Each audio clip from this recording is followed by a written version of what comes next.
Hello, everybody, and welcome to the PanelCast. I am your host, AJ, and I'm feeling very on the spot today. Like there's this huge light coming down from above me saying, "Hey, AJ, you're on the spotlight. Why?" But who knows? Maybe because it's this new lighting rig I have set up. I don't know. But I'm just going to roll with it today. Welcome to episode. I don't know what number we are on yet because there's so many of them at this point. It's insane. But welcome to the PanelCast. I'm your host, AJ, again. I'm probably just repeating myself here. But in this episode, I'm going to be reviewing Megan 2.0. That's right. I finally got a chance to go to watch it, and I'm going to talk about it. There's also a new trailer that just came out for our new movie, the new Brendan Fraser movie called The Rental Family. I kind of want to talk about that and the way it makes me feel. And but not in that Michael Jackson kind of way, not in the way it makes me feel. That's right. You get songs on this show. It's a performance art. But before I get too far into it, before I'm so whitewashed out, that I wanted to discuss a little something here, real quick.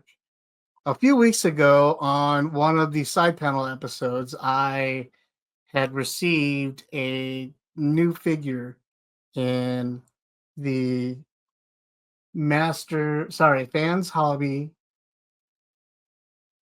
MB22, which is the Skyflame, which was meant to be a remake of the Armada Jetfire.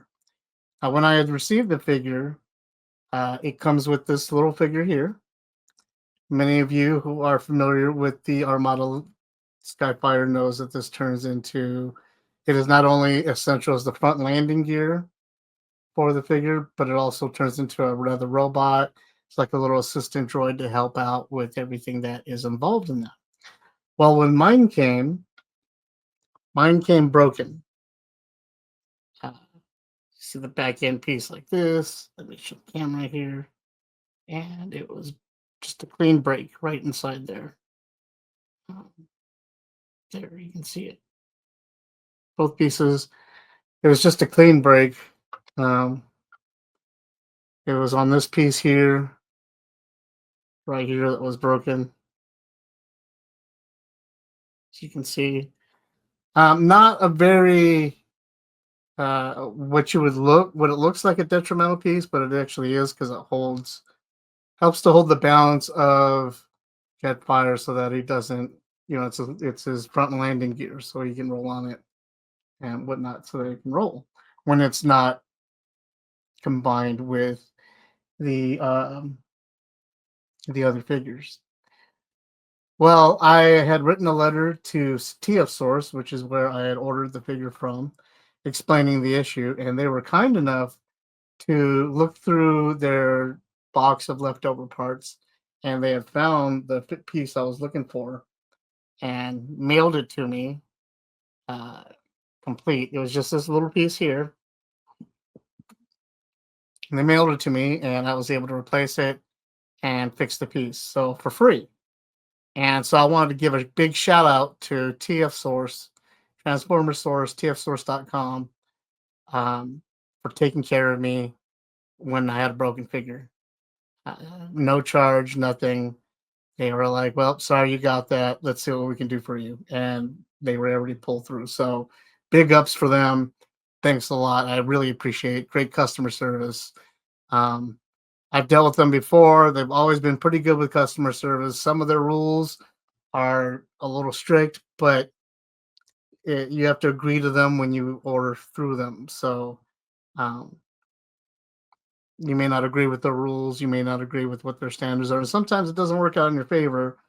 But every now and then, you get a decent human being over there instead of just an automaton, and they take that extra special time to take care of you on a personal level, and that is what I really appreciate, and that's what I feel like they did for me here. I'm going to try and change the color of the light here just to see if I can bring down the intensity a little bit because I feel like I'm getting whitewashed out. That is like I'm swimming in pee. Um, that doesn't do much any difference. So I'm just gonna go here and maybe I can lower it down a bit. There we go. Now it's a little softer.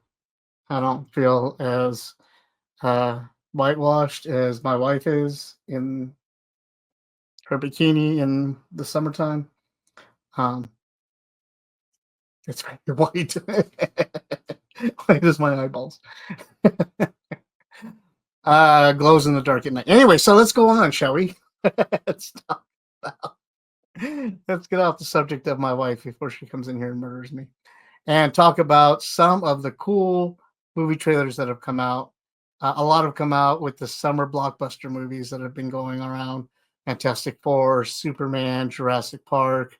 All these movies are flying around, and it has been crazy. But with great movies and great summertime blockbusters, we also get cool movie trailers, and some of them that have been coming out between Predator Badlands, Aliens Earth, and just everything else that's been flying around. I found this one. It's a new Brendan Fraser film, and I'm kind of excited. Like, Brendan Fraser has made a comeback ever since The Whale, and I think that he's doing a great job. He did a great job on Titans and has been just killing it lately. They're making these feel good movies um, ever since his resurgence. And yeah, well, let's check out this one and see if maybe this could be another one. Let's find out. This is Rental Family.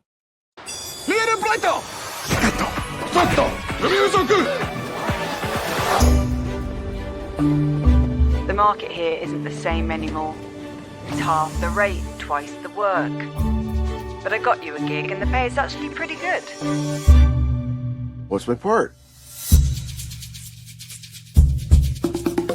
So, what do you think we do here? We sell emotion. How? We play roles in the clients' lives. Parents, siblings, boyfriends, girlfriends, best friends, and help them connect to what's missing. I'm just an actor. I don't know how to help people. What I'm offering here is a chance to play roles with a real meaning. What do you need me for? We need a token white guy. This girl needs a father. Hi, Mia. I'm your father. I'm your father. Hello, Mia. I'm your father. I hate you. She hates me. It's what being a parent is. You could live in this country for 100 years, and there will still be things you won't understand. Why do you do this? Sometimes the story we tell ourselves becomes the truth. To her parents, you are her husband. These people look at you like they've been waiting for you their whole lives.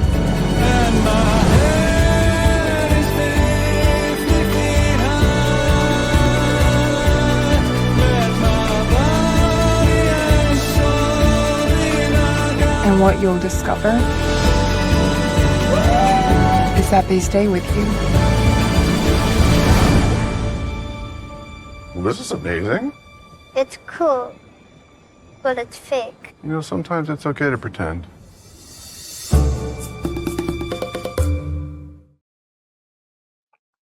And there you have it, a rental family, otherwise known as Rent the Token White Guy. It reminds me of like the Girlfriend Experience, but deeper. You know, you get the White Boy Experience or something in Japan. It was done by Hikari, who is known prominently for Beef, as she's the director in Beef. She directed Tokyo Vice, which is a great series. I'm going through her IMDb right now and trying to be as sly as possible so that you don't see I'm reading something else, but really giving you attention here. She wrote A Better Tomorrow in 2013 and has done a bunch of other stuff that I am unfamiliar with. Paying attention here and looking there. um, the only person I recognize from the film is Brendan Fraser, and that's fine with me. He's been doing great so far. Sorry, I said Titans. I meant Doom Patrol. He was great in Killers of a Flower Moon. He is in Titans. What am I thinking? Stupid. Um, Professionals, he was great. The Whale, like I just everywhere that I look for him, he's phenomenal. And I just enjoyed Brendan Fraser, especially in his comeback lately. And I can't wait to see this film. It's a sappy film. It's not one we normally cover here on the cast, on the PCast. But I have feelings. I want to share feelings sometimes, and so those are my feelings that I want to see this movie. Okay, Brendan Fraser feels good, touchy feely huggy. So what? So there. Now we're going on to the review section. I know this is gonna be a short show because it's just me solo, and I really don't have a lot to talk about. But there are some things I wanted to put out there, and I promised in a weekly show, so I'm trying to make up that. So we're gonna go ahead and watch the trailer for Megan 2.0. When we come back, I'm gonna tell you what I thought of the movie. Here we go.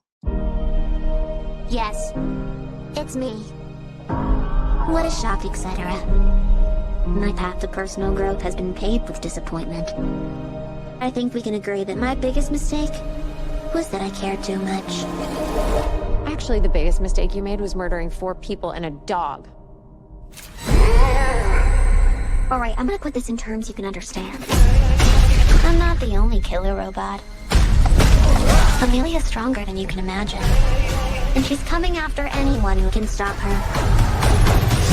Including you, Gemma. Which, you know, bummer.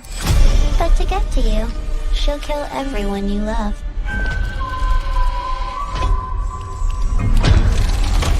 Including Katie. Amelia didn't think of one thing, though. Here's a clue. It's Megan, bitch. I take almost no pleasure in this. Why would you want to help us after what we did to you? I was programmed to protect Katie. She's the only thing that matters to me. I guess I must be your chance at redemption. I'm sure you had no intention of murdering people. Right? Right? Megan. Hold on to your vaginas.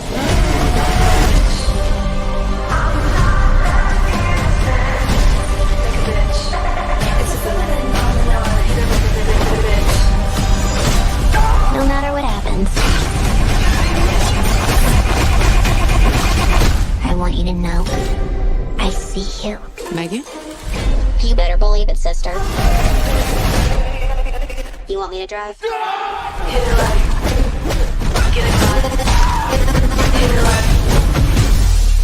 Huh, strange. Your neurotransmitters tell me you're highly aroused. Alright, that's enough. Megan, stay low. This is supposed to be a stealth mission. Did you hear me?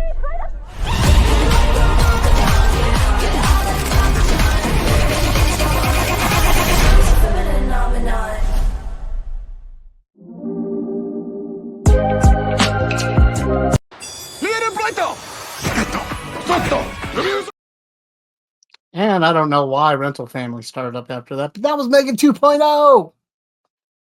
I hate to be the bearer of bad news, but basically what you see in that trailer is what you're going to get in the movie. Megan, the original film, was a horror movie about how it basically was Chucky updated. A stay-at-home friendly robot doll that was supposed to take care of a daughter, developed sentience, and decided to take caring for the daughter and babysitting one step beyond. Little madness flashback there. And overprotect her in a way that caused some serious, crazy, scary horror movie stuff to happen. And that was the vibe and the story behind the first Megan. Well, in true James Cameron style,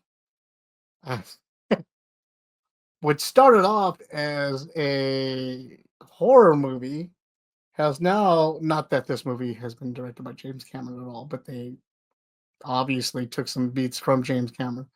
And they took what was a cool horror movie and turned it into an action thriller franchise, i.e., Alien, Aliens, Terminator, Terminator 2. I could go on with those two franchises.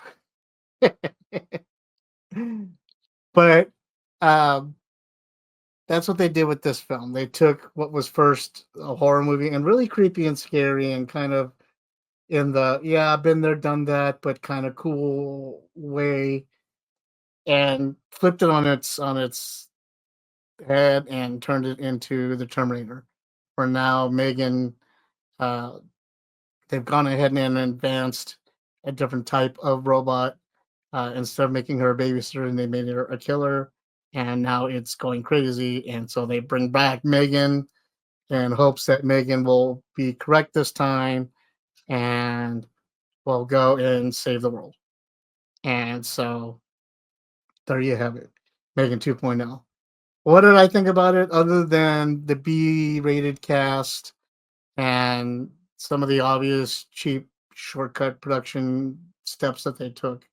I thought it was a fun movie. I thought it was fantastic, done in the same tongue-in-cheek vein that Megan was. Megan 2.0 takes it up a notch, ups up, ups up, ups up, ramps up the action and the special effects, and even while they take shortcuts in some ways of production, they make up for it by overproducing other elements of the movie. And so you get an over the top action, crazy sequence. There's no way this could happen. It's a good thing she's a robot type of sequences that come out of Megan 2.0 that you thoroughly enjoy and have fun with and forget that this was kind of a horror sequel, much like um, um, Happy Death Day. You know, um, it just, it's a lot of fun. And that's what we all need nowadays is just some fun movies to enjoy and watch. And that's what I got out of Making 2.0 is it's a lot of fun. It's not a serious movie. It's something you can watch in a lighthearted manner. Um, it doesn't need 100% of your focus or attention, but it deserves it because it's a lot of fun. It really is. And I suggest that you watch it. I am going to give it, just out of nostalgia purposes, the good old fat four Little Richards. Um, just because of the fun factor, it was just a lot of fun. Four Little Richards. Let's see if there's another way I can do it. There's multiple Four Little Richards I can give you, but that's what I'm going to give you is Four Little Richards. There's a lot of things are getting Four Little Richards nowadays, and I know I got to be harder on the criticalness of my movie watching and my judging. But honestly, nowadays, I just seem to enjoy movies that I can check out on. Um, Rental Family not being one of those movies that I'm going to be able to check out on, but I'm sure there's going to be others. I'm anxiously awaiting Alien Earth. I can't, and Predator Badlands. I'm just that much of a hardcore geek that I want those films to come out. Those are my summer blockbusters, if you will, even though July is over. I don't understand why July is the only month for summer blockbusters when it's twice as hot in August, and September's no joke either, especially here in SoCal. It's not like we get a rainy season. Every day is hot. So every movie should be a hot blockbuster in California, one way or another. But it's not. So whatever. Thank God the theaters have air conditioning and ices. When I did go see Fantastic Four, I was able to see in person been this big Galactus popcorn holder. It was huge. It was ridiculous. One person had bought it. That person also had a Cybertruck. So I don't know what that says about it, but um, he was cool enough to let me look at it, and it was a ridiculous popcorn holder. It was kind of awesome. I gotta admit, if I had $80 and collected random stuff, I probably would have collected it. But I didn't have the money. I'm sure Richard would have it somewhere. Um, but yeah, what are you gonna do? Anyway, so that wraps up this episode. A quick 20-minute episode of the PanelCast. I want to thank everybody for tuning in. Please remember to like, share, and subscribe. I'm going to put a graphic over here soon so that you guys can be reminded of it. We need your subscriptions. We need you to like our stuff. Just show us that you're paying attention. And if you're wondering what this has been all this time, this is my video game controller shaped video game pillow. So I put it right here. And it holds my video game controller and me and I play. And it's so comfortable. I love it so much. Yeah, from Sahire. This is a generic version. I'm sure they make real versions, but I'm a PlayStation gamer, so I had to get a PlayStation controller pillow because I'm ridiculous. I am ridiculous. I'm 52 years old and I'm ridiculous. So thanks everybody for tuning in. Make sure you tune into the side panel when you get a chance. We have lots of great unboxings there. Joel and I, and as well as Freddie and I, have been killing it over there with the unboxings, doing the best we can for you guys. Tune in over there.